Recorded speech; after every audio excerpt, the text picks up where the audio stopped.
My name is Heather, and I'm 31 years old. At my father's retirement party, he stood at the podium, thanked 70 people by name, his secretary, the mailman, even the caterer, and when someone asked, "What about Heather?" he laughed into the microphone and said, "She's not worth mentioning." 70 colleagues watched. My mother looked at her lap. My brother drank his water. And something I'd held inside for 3 years, quietly, patiently, like a document waiting to be filed, clicked into place. I stood up, walked to the podium, and set down a folder. His boss opened it before he could.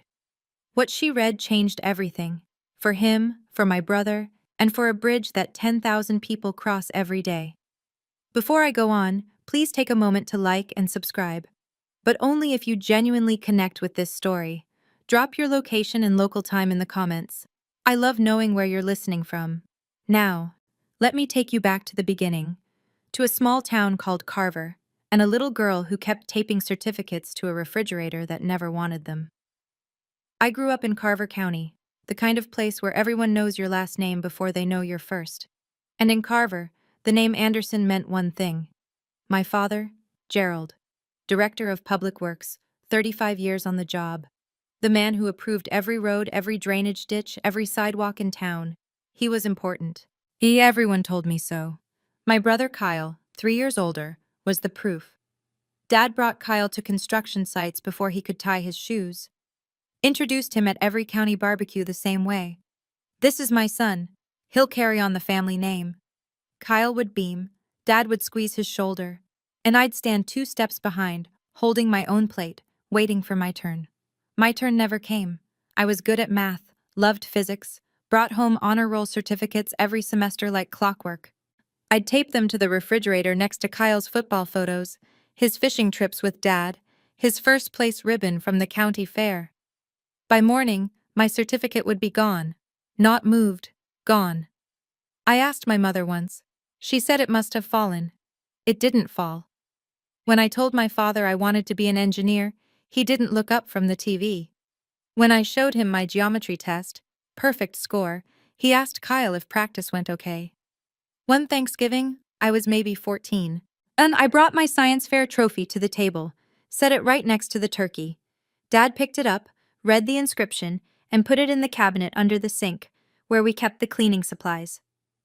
"Nobody cares about a piece of paper, Heather," he said. "Your brother actually does things." But I didn't give up. I thought if I tried hard enough, one day he'd finally see me. I was wrong, but wrong in a way I never could have imagined. Senior year, and I got accepted into state with a full ride, civil engineering. The letter came on a Tuesday. I remember because I stood in the kitchen holding it for 20 minutes, rehearsing how I'd tell Dad. He wasn't home. He was at Kyle's community football game. Not a tournament, not playoffs, just a Saturday league scrimmage that happened to fall on the same evening as my high school graduation ceremony. Kyle had a game that day. My mother called from the bleachers, voice low so Dad wouldn't hear. "Ma, you know how your father is," she whispered. I'd heard that sentence 100 times. It was her version of an apology, soft enough to say, empty enough to mean nothing. Dad paid for Kyle's college, private school, business administration. Kyle moved into a dorm with a mini fridge and a flat screen. I moved into a shared apartment off campus with 2 roommates and a hot plate. Scholarship covered tuition. Everything else, books, food, gas, came from the diner where I waited tables 4 nights a week. Nobody in my family mentioned my major. Not once. Not when I made the dean's list. Not when I got the undergraduate research grant. Not when I was named top of my class in structural analysis. But they mentioned Kyle's promotion.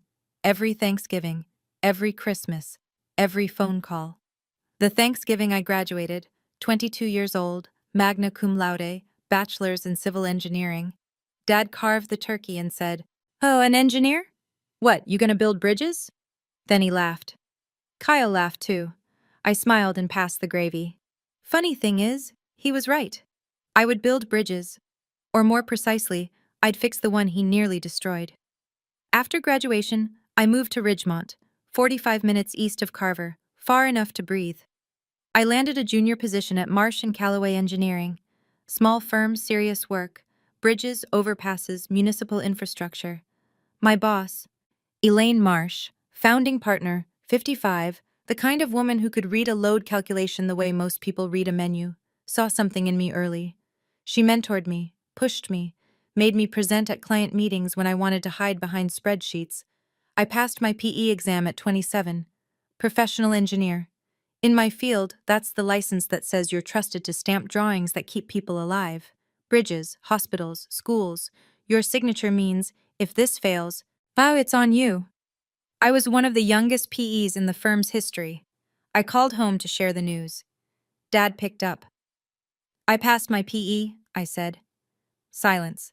Then, Kyle just got promoted. Kyle had been hired at Dad's department, project coordinator at the county public works office. No engineering degree required. Dad pulled strings. Everyone in Carver knew it. Nobody said it. I hung up the phone and sat in my car for 15 minutes, and for the first time, yes, I let myself think the thought I'd been dodging my whole life. It wasn't that I hadn't done enough. It was that he never wanted me to do anything at all. That same week, Elaine gave me a piece of advice I didn't fully understand yet. She said, "Keep a copy of everything you sign. Everything. Every drawing, every email, every revision. That's not paranoia. That's professionalism." I listened. I filed. I saved. I didn't know that 2 years later, that habit would change everything. 3 years before the retirement party, Carver County broke ground on the Millbrook Bridge. If you're not from around here, you need to understand what that bridge meant. Millbrook Road was the main artery connecting the north side of the county, 2 schools, the regional hospital, a senior living facility, to the highway. The old bridge was 60 years old, weight restricted, and groaning every time a school bus crossed it. Replacing it wasn't optional, it was survival.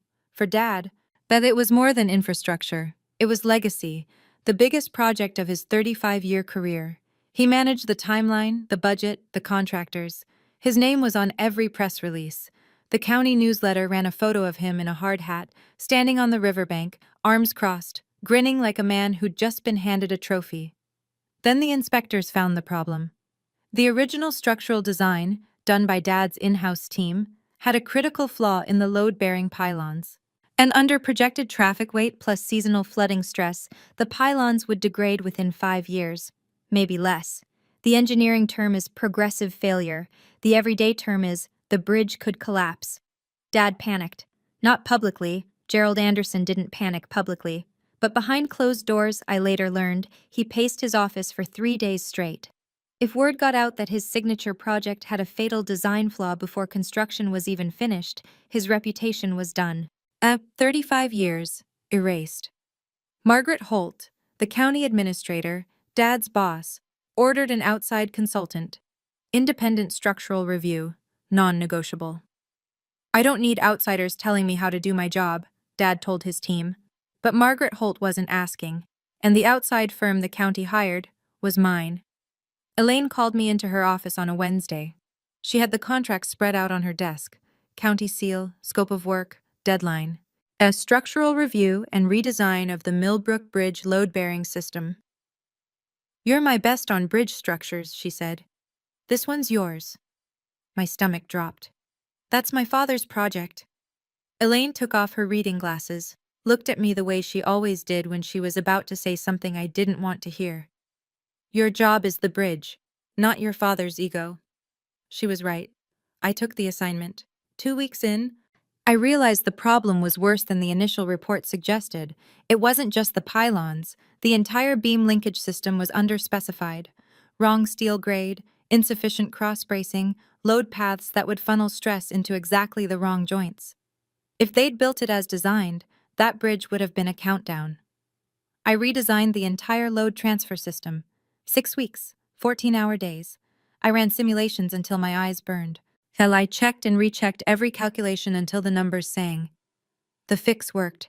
The bridge would hold. When Dad found out his daughter was the consulting engineer, that I was the one who'd found his team's mistakes and rewritten their design, he didn't thank me. He called me on a Saturday night, voice tight as a wire. "You will not embarrass me," he said. "Fix it quietly, and your name stays off everything."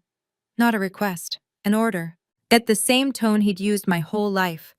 The tone that said, "Sit down, be quiet, disappear." I fixed it, and I stayed quiet. That was my first mistake. The Millbrook Bridge opened on a bright October morning. The ribbon-cutting photos made the front page of the Carver County Gazette. Dad stood center frame, shaking hands with Margaret Holt, beaming. Behind him, the bridge gleamed, concrete and steel, clean lines stretching over the river. My design, his photo. Within a week, Dad erased me. Thus not figuratively, literally. He sent emails to the project office. Remove all references to external consultants from the Millbrook file.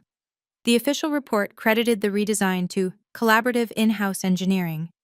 My firm's name vanished. My PE stamp? Nowhere. But the worst part wasn't the erasure. The worst part was what he put in its place. Kyle signed the final engineering drawing submitted to the state. Kyle Anderson, supervising engineer. His signature, his printed name, right there on the PE certification line. Kyle, who had a business degree. Kyle, who couldn't tell a shear diagram from a shopping list. Kyle, who didn't hold a PE license because he'd never taken the exam, because he wasn't an engineer. In every state in this country, signing PE documents without a license is a violation of the State Engineering Practice Act. It's not a gray area, it's not a technicality, it's fraud. Fraud on a public safety document. I confronted Dad privately. It's just him and me, his kitchen, a Sunday afternoon. Dad, Kyle doesn't have a PE. That signature is illegal. He didn't blink. Mind your own business. Nobody asked you. So there it was, my choice. Speak up, destroy my family, send my father and brother into a legal nightmare. Stay quiet, become complicit in fraud on a bridge that school buses cross every morning. I chose silence. Because they were my family. Because I still believed that someday Dad would say thank you. 3 years passed. He never said thank you. He said something much worse, in front of 70 people. The invitation arrived in a cream-colored envelope. Heavy cardstock, gold lettering. You are cordially invited to celebrate 35 years of distinguished service. Gerald R. Anderson, Director of Public Works, Carver County. I held it for a long time. 3 years of silence. 3 years of watching Dad take credit for my work. 3 years of holidays where no one mentioned the bridge, and my career, or the fact that I existed in any professional capacity. And now, an invitation. My mother had called the week before. Your father would love to see you there, Donna said. Would he? I wasn't sure. But something in me, the same something that kept taping certificates to the refrigerator at 14, wanted to believe it. Maybe retirement would soften him. Maybe without the job, without the title, without the need to perform, he'd just be a father. My father. I drove 4 hours. Bought a new blazer. Charcoal, professional, the kind of thing you wear when you want to be taken seriously. I wrote a card by hand. Congratulations, Dad. 35 years is something to be proud of. Heather. I meant every word. On the passenger seat inside my work bag sat a manila folder. I didn't bring it as a weapon. I brought it the way you bring an umbrella when the forecast says 20% chance of rain, hoping you won't need it, knowing you might. 3 years of documents. Good drawings, emails, the state board letter, all originals, all verified, all sitting in that folder since the day Dad told me to mind my own business. I merged onto the highway toward Carver and told myself, tonight will be different. The folder stayed in the bag. I didn't know yet that by the end of the night, it wouldn't. The Carver County Community Hall looked like it was hosting a wedding. White tablecloths, centerpieces with little American flags and miniature hard hats. A cute touch. Someone's idea of a joke.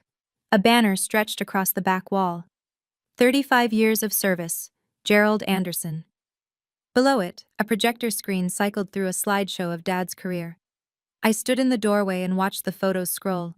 Dad shaking hands with the governor. Dad at a groundbreaking.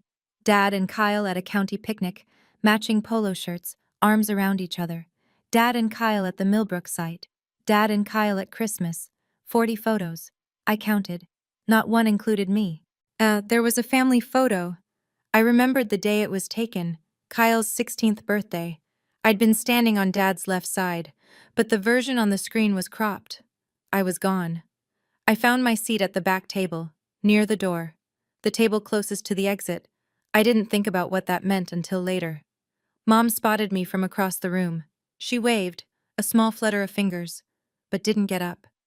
Kyle sat at the head table with Dad, shaking hands with county officials. At his suit too tight across the shoulders, he looked like a man playing a part he'd been rehearsing his whole life. Dad saw me. Our eyes met across 60 feet of white tablecloth and candle flame. He gave me a nod, the kind you give a distant acquaintance at the grocery store. Quick, polite, forgettable. A woman at my table leaned over. "Are you Gerald's daughter?" I said, her eyebrows lifted. "Oh, he never mentioned you." He never mentioned me. I should have been used to it by now. But hearing it from a stranger, that hit different. Margaret Holt took the podium at 7:30 sharp. Tall, silver-haired, the kind of authority you feel before you see. She tapped the microphone twice. "Good evening, everyone. We're here tonight to honor a man who has shaped this county's infrastructure for 35 years.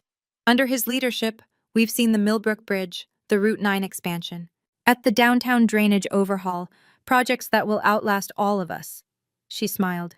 "Please join me in welcoming Gerald Anderson." Applause filled the room. Dad rose from the head table, buttoned his jacket, and walked to the podium like he'd been walking to podiums his whole life. Confident, measured, in control. He started with a joke about potholes. People laughed. Then he got serious. "I want to thank some people." My heart beat a little faster. He thanked Donna first. "My rock. I've 40 years of putting up with late nights and muddy boots." Mom dabbed her eyes. The room clapped. He thanked Kyle. "My son, the future of this family. I'm proud to say he's carrying on right where I left off." Kyle stood briefly. More applause. He thanked Janet, his secretary for 22 years. "She organized my life better than I ever could."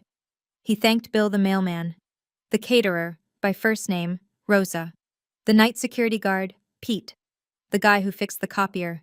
And each name was a stone, and I sat at the back table, sinking. He paused, scanned the room, smiled. "I think I've thanked everyone who matters." He set the microphone down, and from somewhere in the back row, a voice I didn't recognize, someone called out, "What about Heather?" 70 people turned to look at my father, and my father, microphone still warm in his hand, laughed. He picked the microphone back up, casual, like someone had asked about the weather. That he looked toward my table, not at me, toward me the way you glance at furniture, and said it. "She's not worth mentioning." 4 words, a microphone, 70 witnesses. The room didn't gasp. That only happens in movies. What actually happened was worse. Silence. The specific kind of silence where everyone looks down at their plates at the same time. Forks stopped. Glasses paused halfway to lips. Someone coughed. Mom lowered her head.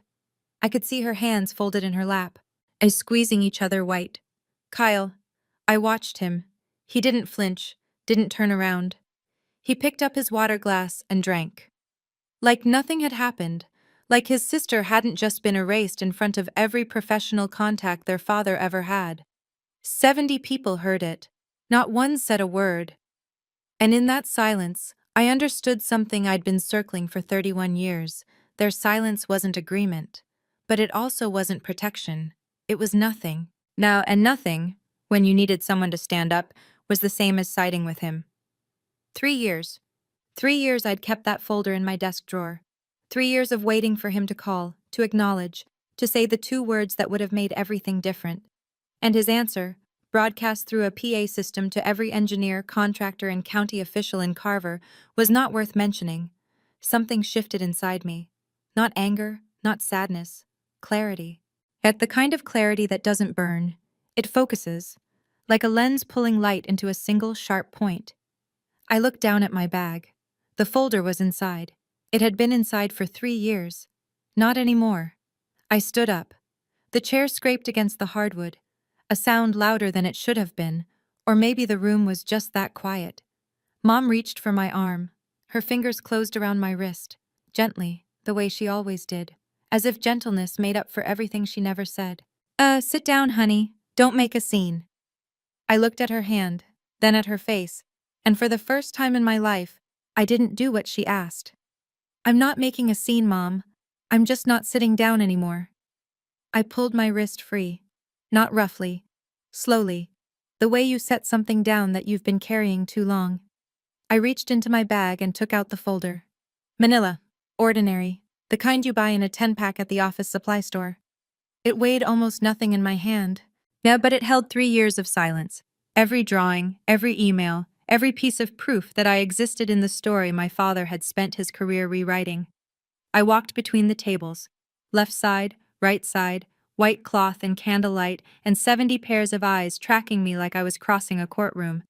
My heels clicked on the hardwood, steady, even, one step at a time. I could hear Elaine's voice in my head, but from a conversation months ago when I'd almost shredded the whole thing. The truth doesn't need to shout, it just needs to be placed where it belongs. Dad stood at the podium, microphone still in his hand, and as I got closer, 5 tables away, then 3, then 1, I saw something on his face I'd never seen before. He looked afraid. I stepped onto the riser, stood beside him, and said, quietly, so he had to lean in, 7 words. Before I leave, there's one thing Dad forgot to mention. My voice carried. Not because I raised it, because the room was so silent that a whisper would have echoed. Dad's jaw tightened. Heather, sit down. Low, through his teeth. A command, not a request. I didn't sit down. I placed the folder on the podium, gently, the way you lay down a hand of cards, and turned to the front table. Mrs. Holt, I said, this concerns the Millbrook Bridge project. As county administrator, I believe you should see this. Margaret Holt had been watching the whole exchange with the kind of expression that comes from 30 years in public administration, composed, assessing, giving away nothing. But when I said Millbrook, something behind her eyes sharpened. She stood, walked to the podium, reached for the folder. Dad's hand shot out. He grabbed the edge. That's personal. Margaret didn't flinch. She held his gaze the way you'd hold a door. Firm, final. If it concerns a county project, it's not personal, Gerald. She took the folder, opened it. The first page, my structural drawings, PE stamp, and signature in the lower right corner, caught the overhead light. She turned to page 2, the emails. I watched her eyes move left to right, her lips pressed together. Page 3, Kyle's signature on the state filing. Supervising engineer. She looked up, and I'll never forget this. She didn't look at me. She didn't look at Dad. She looked at Kyle. And in that moment I thought, was this the right thing to do? 3 years I held this. 3 years I chose family over truth. If you'd been standing where I was, holding proof, watching your father laugh at your existence in front of 70 people, would you have opened the folder, or would you have walked away? Tell me in the comments. I genuinely want to know. Margaret turned another page, then another. Then she looked up at my father. And every trace of celebration drained from the room like water from a cracked glass. Dad snatched the folder from Margaret's hands. Papers scattered. 2 sheets slid off the podium and drifted to the floor like leaves. This is a family matter. His voice cracked on the word family. I'd never heard that before. Margaret's tone dropped 10 degrees. Gerald, those are county engineering documents with signatures I need to verify. Hand it back. He didn't. Instead, he turned to the room. 70 faces, some stunned, some confused, most very still, and did what Gerald Anderson had always done best. He performed. His shoulders softened, his chin dipped. When he spoke, his voice had the careful tremor of a man who's been wounded. Folks, I'm sorry about this. He shook his head slowly. My daughter has always had issues. She's been estranged from the family for years. We've tried everything. He looked at me with a sadness so practiced it almost felt real. She's been troubled for years. We've tried everything. And it worked, for about 5 seconds. I saw it ripple through the room. A few sympathetic nods. A woman near the front clutched her napkin. Someone whispered, "How sad." Dad was good at this. He could rewrite a room in 30 seconds. I'd watched him do it my entire childhood, reshaping every story, every situation, until he was the hero and I was the problem. But this time, Margaret Holt was holding 3 pages of county documents. And documents don't respond to tone of voice. Margaret knelt, picked up the fallen sheets, and straightened them against the podium. "Gerald," she said, not unkindly, "I'm going to need these back." Dad's performance faltered. Because Margaret wasn't looking at him with sympathy. She was looking at him the way an auditor looks at a discrepancy. That Margaret took the folder back. This time, Dad didn't resist. She read methodically. No drama. Just a woman doing her job at a speed that made the room hold its breath. First, my structural drawings. PE stamp number 47,832. My signature, Heather M. Anderson, PE, in clean black ink. Then, the emails, 7 of them. All from Gerald's county address to the project office. She read one line aloud. Not for theater. I think she couldn't help it. Remove all references to external consultants from the Millbrook file. She looked up. You told the board the redesign was done in-house. Dad's chin lifted. It was a team effort. Margaret turned the page. The state filing. The PE certification document submitted to the State Department of Transportation. Kyle's signature. Kyle's printed name. The line that read Supervising Engineer, PE license number, and next to it, a number. A number that didn't exist in any state registry. Margaret stared at the page for a long time. Then she turned to Kyle. He was still at the head table, napkin in his lap, looking like a man watching his own car slide off a cliff in slow motion. Kyle, Margaret said, calm as a doctor reading test results. Do you hold a PE license? The room shifted. Engineers in the audience, and there were several, sat up straighter. They knew what that question meant. Kyle's mouth opened. His eyes went to Dad, the reflex of a lifetime, the automatic search for someone to answer for him. But Dad was frozen at the podium, mic in hand, no script, no rehearsal. For the first time in my memory, Gerald Anderson had nothing to say. Kyle was on his own. Kyle's voice came out thin, stripped of the confident handshake tone he'd been using all evening. Dad told me to sign. I didn't know it was a problem. The whisper that moved through the room wasn't surprise. It was recognition. 70 people doing the math at the same time. Engineers, contractors, county officials. Every one of them understood what a PE signature meant, and every one of them understood what it meant when someone signed without one. Margaret turned back to Dad. Gerald, you were project manager? You supervised Kyle's involvement? Dad straightened, tried to recover. He was supervised. I supervised him. Margaret didn't blink. You're a project manager, Gerald. You don't hold a PE either. Silence, but a different kind now. And not the awkward silence of a family squabble. This was the silence of people realizing they were watching something official, something with consequences. This wasn't a daughter making a scene at her father's party. This was a county engineering matter unfolding in real time. Mom stood. Her chair squealed against the floor. Her voice shook. Can we please not do this here? Every head turned to me, waiting. Yeah, and I said the thing I'd been holding for 3 years. The reason the folder existed at all. I tried doing this privately 3 years ago, Mom. Dad told me to mind my own business. Mom sat back down, slowly, like the air had left her.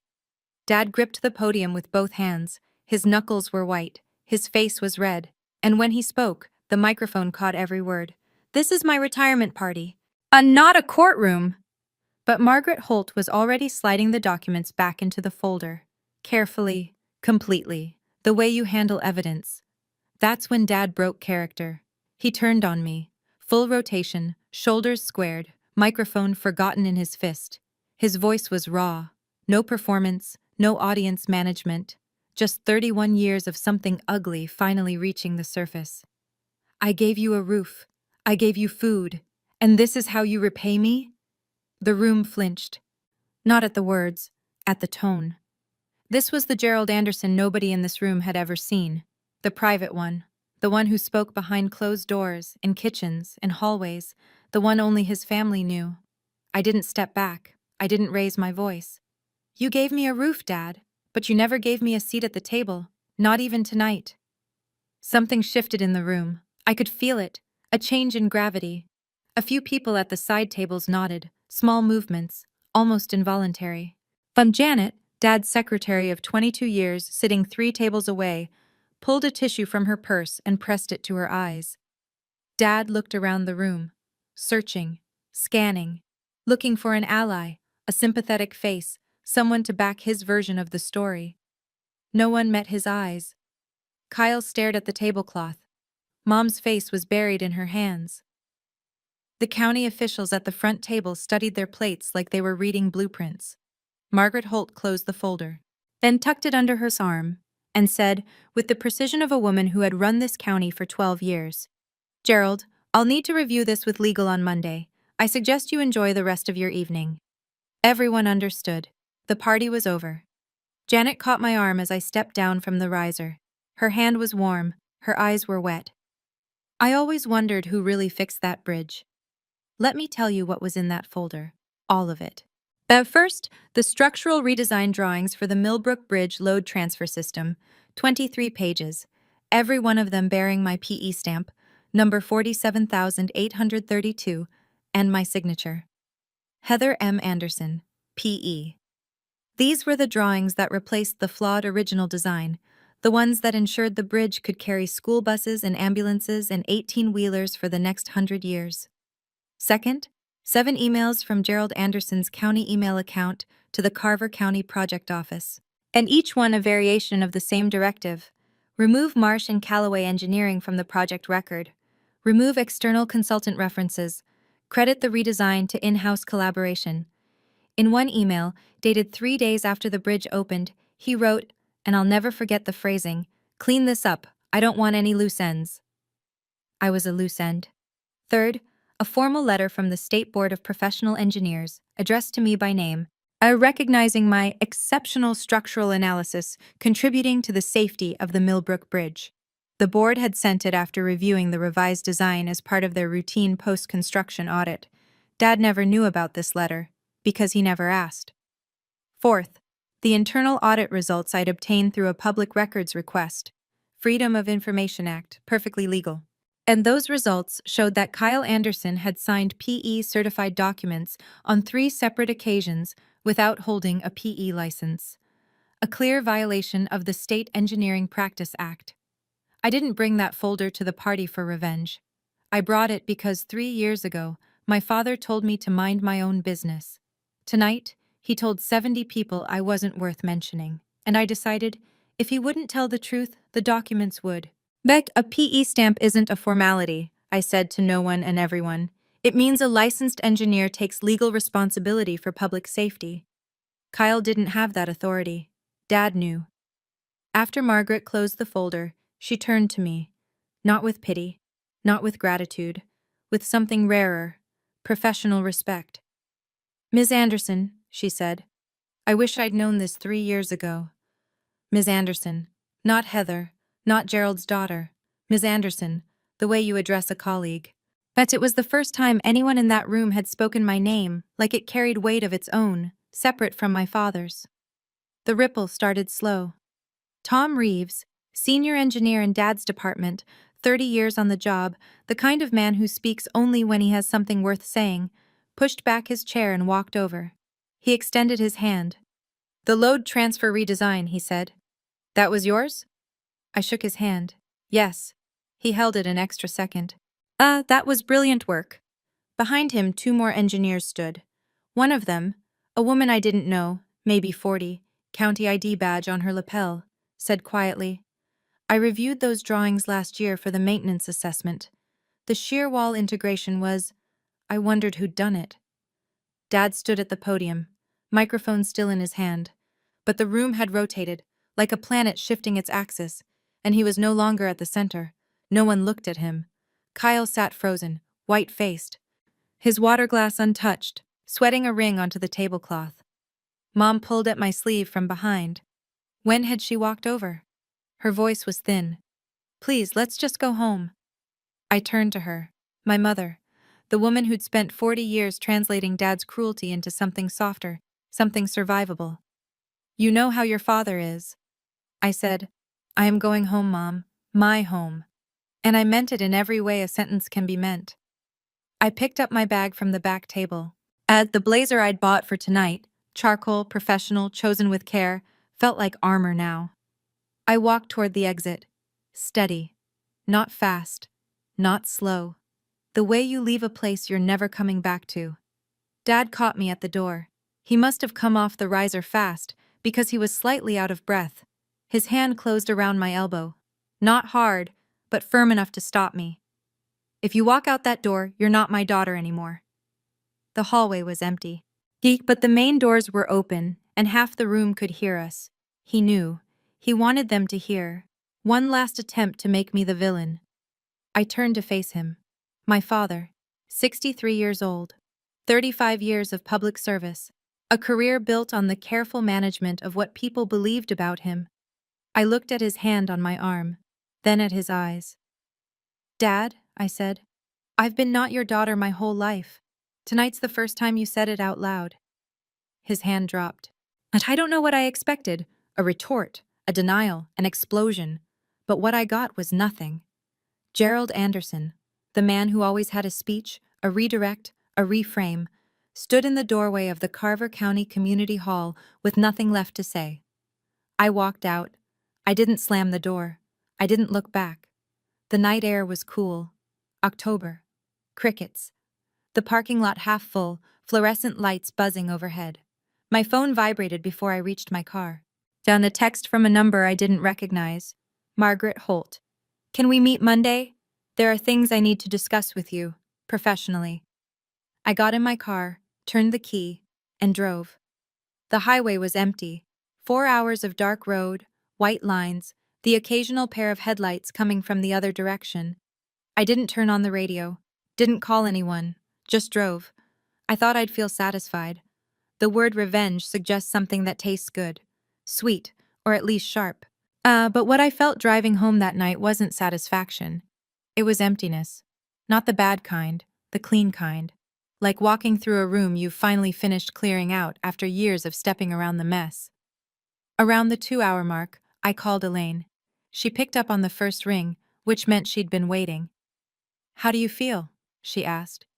I thought about it, really thought. Like I finally handed in the last report. She laughed, soft, knowing. At the laugh of a woman who had seen enough in 55 years to understand that some victories don't feel like victories. They feel like the end of something you didn't realize had been exhausting you. You didn't burn the bridge, Heather, she said. You just proved who actually built it. I smiled. First time in hours. The miles scrolled by. I thought about Dad's face when Margaret opened the folder, about Kyle's silence, about Mom's hand on my wrist. Sit down. At honey. And the 20 years of sit down, honey that had come before it. I thought about what Dad said. Not worth mentioning. And I realized maybe he was right. Not in the way he meant it, but in a different way. I didn't need to be mentioned. My work spoke for itself. It had always spoken for itself. I'd just been waiting for the wrong person to listen. I got home at 1 a.m, set my bag on the counter. It was lighter now. The folder was gone. Monday morning, 9 o'clock. At Margaret Holt's office on the 3rd floor of the Carver County Administrative Building. She had the folder open on her desk. Next to it, a legal pad with 2 pages of notes already filled in her sharp handwriting. A cup of coffee sat untouched, which told me this meeting had started before I arrived. Sit down, Ms. Anderson. I sat. Margaret didn't waste time. The state board letter? This is authentic? You can call them directly. My license number is on record. She made a note. Ed then looked up. Not as a boss, not as an investigator, as a person. Why didn't you come forward earlier? The honest answer was the only answer I had. He's my father. I thought he'd eventually do the right thing. Margaret nodded, slowly, the kind of nod that says I understand more than you think. I've referred the file to the county attorney's office, she said. They'll review the PE signature issue and the email directives.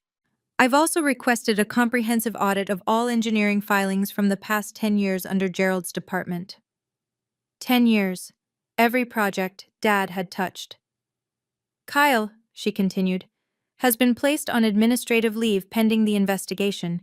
He was notified this morning. I felt something tighten in my chest. Not guilt. Not exactly. More like the weight of knowing that a thing you set in motion has its own momentum now. You can start an avalanche. You can't steer it. So Margaret called the state board that afternoon. They confirmed my PE status, confirmed the recognition letter, and opened a preliminary inquiry into Kyle's unlicensed signatures. A formal investigation would follow. The wheels were turning, and they didn't need me to push them anymore. 3 things happened in the 2 weeks after the party. First, the county canceled Gerald's formal recognition ceremony, the one scheduled for next month. And with the plaque and the framed resolution and the photo with the county board, Margaret's office released a one-line statement. The ceremony has been postponed pending an internal review. In a town like Carver, that sentence was a grenade. Second, the bronze plaque at the Millbrook Bridge, the one that read, "Dedicated to Gerald R. Anderson, Director of Public Works," was removed for updating. Everyone in town drove past that empty space on the bridge rail and knew exactly what it meant. And third, the county board scheduled a public hearing on engineering document procedures, open to the public. Agenda Item 1, PE certification compliance in county infrastructure projects. Dad was retired. He couldn't be fired. But the thing he valued more than any paycheck, his legacy, his name, the story of Gerald Anderson that the whole county had accepted as truth for 35 years, was being rewritten in real time. He called me on a Wednesday night. I almost didn't answer. You destroyed this family." His voice was flat. No performance, no audience, just him. "No, Dad. You built a family where only one child counted. I just stopped pretending I was okay with it." He hung up. Mom called an hour later. "Your father can't sleep, he's devastated." I closed my eyes. "I couldn't sleep for 3 years, Mom. Did anyone call to ask about me?" Silence. The long kind. The kind where you can hear someone realizing that the answer is no, and that no is enough. She said, "I'll talk to you later, honey." She didn't call back for a month. Kyle called on a Saturday, late afternoon. The sun was going down outside my apartment window, and I was doing what I always did on Saturdays, reviewing drawings, drinking cold coffee, pretending the silence didn't bother me. His name on the screen made me pause. Kyle and I hadn't spoken directly, without Dad as moderator, in years. "Hey." His voice was smaller than I remembered. The conference room confidence was gone. "Oh, hey." Long pause. I could hear him breathing. "Did you have to do it in front of everyone?" I set my coffee down. "You watched him say I wasn't worth mentioning, in front of everyone." Another silence. I let it sit. I'd spent my whole life filling silences for other people, smoothing, accommodating, making it easier for everyone but myself. Not anymore. "I didn't know the PE thing was that serious," he finally said. "I know." That was it. I didn't accuse him, didn't lecture. I just confirmed what we both understood. Kyle hadn't known, because Dad had never told him, because Dad needed Kyle to sign without asking questions. "Kyle, hire your own attorney. Not Dad's, yours." "Why?" "Because Dad's attorney is going to protect Dad. You need someone who protects you." More silence. Then very quietly, "I'm sorry I never stood up for you." I looked out the window. The streetlight had come on. "I know that too." After we hung up, I sat there for a long time thinking. If Dad had treated us equally, if Kyle had never been handed a role he wasn't qualified for, if I'd never been erased from the record, would any of this have happened? I don't think so. Dad didn't just harm me, he harmed Kyle too, just in a different way. Do you think Kyle deserves consequences? Or is he another casualty of Gerald's control? I'd love to hear your thoughts in the comments. Carver is a small town. By the end of the week, everybody knew. Not the full story. Small towns don't deal in full stories. They deal in fragments, in whispered versions, in the sentence you overhear at the hardware store. But the fragments were enough. The local paper ran it first. Front page, below the fold. County reviews engineering records after retirement party revelations. No names in the headline, but the article mentioned a former department head and irregularities in PE certification documents. In Carver, that was as good as a billboard. Within a month, the ripples reached every corner of Dad's world. The Rotary Club, where he'd been a member for 20 years, where he sat at the head table every monthly dinner, sent a letter, politely worded, carefully phrased. The gist: perhaps it would be best if he took a step back from active participation until the matter was resolved. Neighbors stopped waving. Not all of them, but enough. the ones who mattered to Dad, the ones whose waves he counted like currency. Then Kyle received formal notification from the State Board of Professional Engineers, an official investigation into unlicensed practice. If the board found a violation, the penalties could include fines and a permanent record. And while Kyle had never actually been an engineer, that signature on official state documents was as real as concrete. Mom called one more time. Her voice had a new edge. Not anger at me, but something close to surrender. Are you happy now? I thought about it, honestly. No, Mom, I'm not happy, but I'm honest.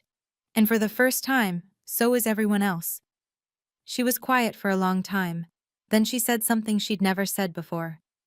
I should have spoken up years ago. It wasn't enough, but it was a start. Margaret Holt called Elaine in November. I was at my desk when Elaine walked in, leaned against the doorframe, and smiled. The specific smile she reserves for good news she's been holding for at least an hour. The county just signed a 3-year retainer with us, she said. Infrastructure consulting. Bridges, drainage systems, road specifications, the whole portfolio. I looked up from my screen. That's great. Guess who they requested as lead engineer? I didn't need to guess. The retainer was official. My name, my real name, attached to my real credentials, would be on every Carver County infrastructure project going forward. Not hidden, not erased, not credited to someone else. Mine. And a week later, I drove past the Millbrook Bridge and noticed the plaque had been replaced. The new one read, Millbrook Bridge, Carver County, Structural Redesign, Marsh & Callaway Engineering. No individual names. But in my industry, the firm credit was enough. Anyone who looked it up would find the project file. And in the project file, they'd find me. Tom Reeves, the senior engineer from Dad's department, sent me an email that evening. No subject line, just one paragraph. Ms. Anderson. I reviewed your Millbrook redesign in detail during the audit last week. The shear wall integration, the load path redistribution, the pylon reinforcement sequence. It's some of the best structural work I've seen in 30 years. The county is lucky to have you on retainer. Tom.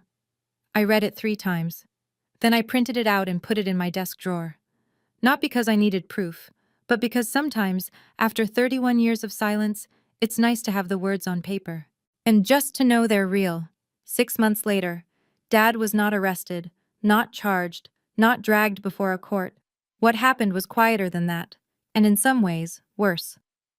The county attorney concluded that Gerald's actions, directing the removal of consultant records and facilitating unlicensed PE signatures, were administrative violations, not criminal ones. He was already retired. There was no employment action to take. And the county issued a formal reprimand for the record and referred Kyle's case to the state board for independent adjudication. But the real punishment, the one that mattered in a place like Carver, was the redefinition. Gerald Anderson's 35-year story was no longer the one he'd written. The bridge that was supposed to be his crowning achievement now had someone else's firm on the plaque. The hearing transcripts were public record. And the newspaper clipped them and filed them in the archive at the Carver County Library, right next to 35 years of flattering press releases. Kyle told me, in one of our occasional text exchanges, that Dad stayed home most days now. Didn't go to the diner for coffee, didn't walk the dog past the county building anymore. He watched TV. He read the paper. He didn't mention me. Mom sent a letter. Handwritten, on stationery I remembered from childhood, pale blue, and her initials embossed at the top. I know I was wrong to stay quiet. I'm not asking you to forgive me. I just want you to know, I see you. I always saw you. I was just too afraid to say it. I read it at my kitchen table, and I cried. Not because it fixed anything, it didn't, but because after 31 years, my mother finally said the thing I'd been waiting to hear from the wrong parent. It wasn't an ending, but it was a door, barely open, letting in a thin line of light. Now I drove to the Millbrook Bridge on a Tuesday morning. No reason, just wanted to see it. It was early, 7:15, the sky still pink at the edges. A school bus crossed going north, then a delivery truck, then a woman in a minivan with 2 car seats in the back. The bridge held. It didn't groan, it didn't flex. It carried them the way a bridge is supposed to, silently, invisibly, without asking for recognition. Nobody on that bus knew my name. Yet nobody in that truck had any idea who redesigned the load transfer system or spent 6 weeks running simulations until the numbers worked. They didn't need to know. They just needed the bridge to hold, and it held. I stood on the walkway and looked down at the river. The water was low, early spring, snowmelt still a few weeks away. The pylons I'd redesigned rose out of the riverbed like quiet sentinels. I don't tell this story so you'll think my father is a monster. He's not. He's a man. A man who grew up believing daughters don't build things, and who spent his whole life making sure that belief didn't get challenged. He was wrong, but he was human. And there's a difference between understanding someone and accepting what they did to you. I don't need him to call. I spent 31 years waiting for a phone call that was never coming, and the waiting was its own kind of prison. I'm done waiting. Boundaries aren't walls, they're doors. You choose who walks through. You choose when. And sometimes, the bravest thing you can do isn't to fight. It's to set down the truth, quietly, in front of the people who need to see it, and let it do the rest. Here's where I am now. Lead engineer at Marsh & Callaway. The county retainer keeps me busy. 3 projects in the pipeline, 2 more in review. Elaine keeps threatening to make me a partner. I keep telling her to give me another year. My apartment is the same one. Small. Second floor, nothing fancy. My car still has 140,000 miles on it, but on the wall above my desk, framed, centered, lit by the window, is my PE certificate. First time I've ever hung it up. It seems like a small thing. It's not. Mom and I talk once a month. Short calls, light topics, weather, neighborhood gossip, the new bakery on Main Street. We don't talk about Dad. We don't talk about the party. But we talk. And there's a boundary now, clear, gentle, real, that we both respect. Dad doesn't call. I don't expect him to. Some silences aren't punishments. They're answers. And I've learned to accept the answer. Kyle texts sometimes. Simple stuff. Hey, how are you? No exclamation marks, no emojis, just checking in. He hired his own attorney, cooperated with the state board, and, for the first time in his life, started figuring out who he was without Dad directing the show. Last I heard, he was taking night classes. I didn't ask in what, but I was glad. I don't have a Hollywood ending. Nobody showed up at my door with flowers and an apology. Nobody made a grand speech about how wrong they'd been. The family didn't gather around a table and cry and hug and promise to do better, but I have something I never had before. Peace. The quiet, sturdy kind. The kind that holds weight. If you're listening to this and you've stayed this long, which tells me something about you, I want to say one thing, not as advice. And not as a lesson, just as something I wish someone had told me a long time ago. If you are in a family where your silence is mistaken for agreement, you are allowed to speak, not with shouting, not with cruelty, with truth. Simple, documented, undeniable truth. And if you are carrying a folder, literal or otherwise, you don't have to open it. But you deserve to know that it's yours, that it exists, that the proof of who you are and what you've done is real. And even if the people closest to you refuse to see it. I drive across the Millbrook Bridge every morning on my way to work, every single morning, and every time I feel the road beneath my tires, smooth, solid, holding steady. And I know 2 things. The bridge stands, and so do I. Thank you for staying until the end. If you've ever kept quiet longer than you should have, or if you're still deciding whether to speak, I'd love to hear your story in the comments. I read every single one. If this story meant something to you, please hit like and subscribe. It's the best way to help other people find it, people who might be sitting at their own back table right now, waiting to be mentioned. And if you want to hear what happened next, because there is a next, I've left a link in the description to another story you might recognize yourself in. Click it when you're ready. I'll be here. Heather.